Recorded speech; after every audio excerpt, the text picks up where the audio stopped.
let us know, where does the passion of OpenFOAM come from? Because when we talked prior to the podcast, or when we first met, you told an anecdote or a small story why you become so passionate about OpenFOAM. Maybe you can explain it. Yeah, so during my praxis semester, I was working in a company which were analyzing thermoelectric generator modules. So it was like, I think 10 years ago, there was like, everyone was talking about heat recovering system in cars. And I had the task to verify that these thermoelectric generator modules have the correct efficiency. So the supplier told us, okay, they have 7 to 8% efficiency, and I made a test bed to check if we can reach really this efficiency.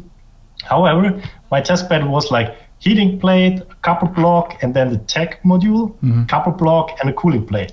So I was measuring like the temperatures in these copper blocks were pure copper, and based on the temperature gradient, the thermal conductivity, I could calculate, the thermal fluxes. And I had like this tech module, I had a power generator out there to check out what we can get out. And unfortunately, I was not able to meet these efficiency numbers the supplier told us. And there was a guy in the company, he just made OpenFOAM simulations. So it was like when OpenFOAM 1.7 came out and the first conjugated heat transfer solver was out. So he was really, he was trying something, and I cracked it and I made some simulation.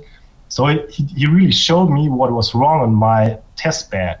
So like the fluxes were like compressing from this hot plate into my copper guy.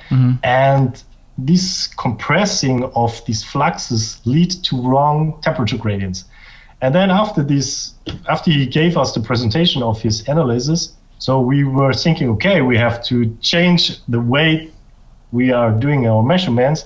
And after that, we got really very close to the data the suppliers sent us. So, and then that was like the beginning that I was really, whoa, this guy, he made like really, without him, I were never able to understand the physics behind that. So I was young, I had too less experience, but on the other way, there are some physics around which you never can catch, and this tool really get me to the point, or the team, and that fascinated.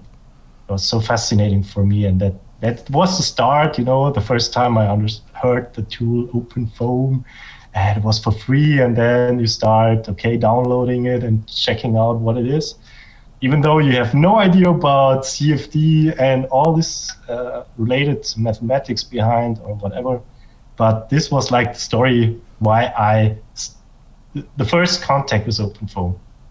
And yes, and the fascination of these numerical investigations. It's not only OpenFOAM, it's numerical investigation, I would say.